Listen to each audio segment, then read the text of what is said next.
अब उसी टाइम दादा ये अगला दिखा है 10 की मारूंगा, क्यों? ध्यान रखना। मार लीजिए मर जाऊंगा आप यहाँ खेलेगा मर जाऊंगा लेकिन आप कैसे न छोड़ना भाई वो मैं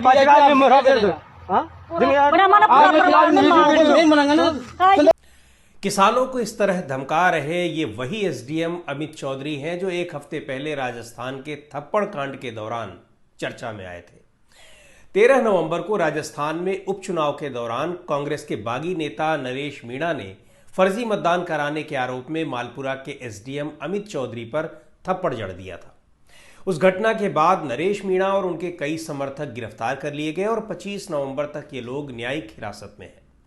लेकिन पूरे राजस्थान में ये लड़ाई मीणा बनाम जाट की होती जा रही है। इसलिए नहीं कि मारने वाला मीणा है और मार खाने वाला जाट, बल्कि इसलिए कि नरेश मीणा और उनके समर्थकों पर तुरंत कार्रवाई हो गई, क्योंकि वो वीडियो में एसडीएम को थप्पड़ मारते हुए कैद हो गए। लेकिन थप्पड़ कांड से पहले जो कुछ भी हुआ, या यूं कहें कि जिन वजहों से थप्पड़ कांड को अंजाम देना पड़ा, उन पर कोई चर्चा नहीं हो रही है और एसडीएम चौधरी पर कोई कार्रवाई नहीं हो रही है। यह आरोप है नरेश मीणा के समर्थकों के।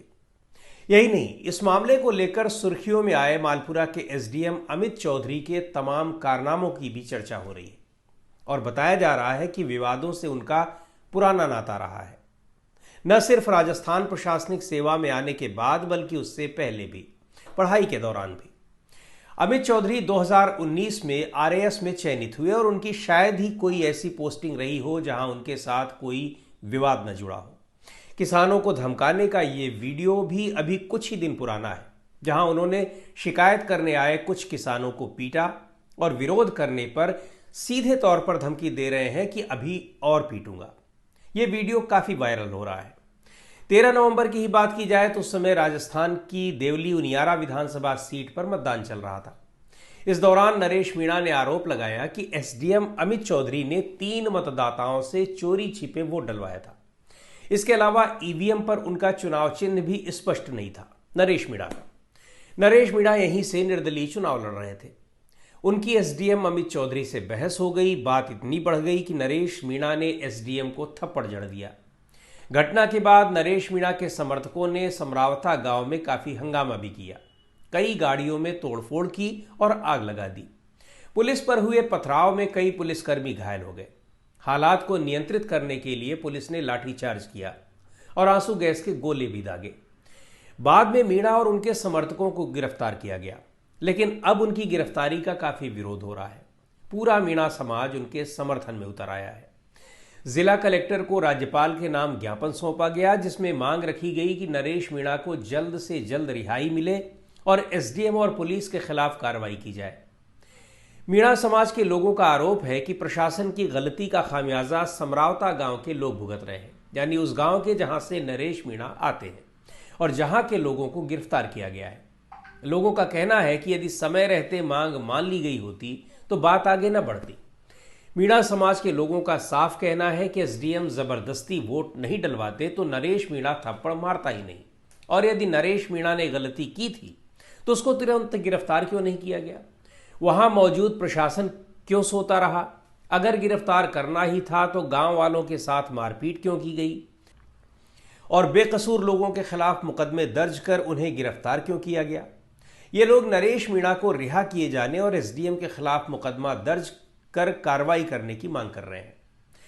नरेश मीणा के समर्थकों ने चेतावनी दी है कि यदि 14 दिन के भीतर उन्हें रिहा नहीं किया गया तो पूरे राजस्थान में बड़ा आंदोलन छिड़ा जाएगा। इस बीच एसडीएम अमित चौधरी के इतिहास को भी खंगाला जा रहा है और मीडिया में उनकी जमकर चर्चा हो रही है। बताया जा रहा है कि उनकी कोई पोस्टिंग ऐसी नहीं रही है जो विवादों से परे रही हो। मसलन बूंदी जिले के हिंडोली और मालपुरा में एसडीएम रहते हुए भी वो विवादों में रह चुके हैं। अमित चौधरी 2 साल पहले भी बूंदी जिले के हिंडोली में एसडीएम रहे थे। एक दलित महिला के साथ अभद्र व्यवहार के आरोप में अमित चौधरी को डिमोट कर दिया गया। दलित महिला ने एक जमीन के मामले में सुनवाई के दौरान उन पर अभद्र व्यवहार करने और धमकाने का आरोप लगाया था। उन्हें आरएएस की सेवा में आए हुए, यानी राजस्थान एडमिनिस्ट्रेटिव सर्विसेज में आए हुए अभी 5 साल ही हुए हैं, लेकिन हर जगह के उनके कार्यकाल बहुत छोटे रहे हैं और इसका कारण है उनका विवादों में घिरे रहना। 2019 में प्रशिक्षण के बाद अमित चौधरी की पहली पोस्टिंग धौलपुर में असिस्टेंट कलेक्टर के रूप में हुई, लेकिन वहां वे केवल 5 दिन ही रह सके।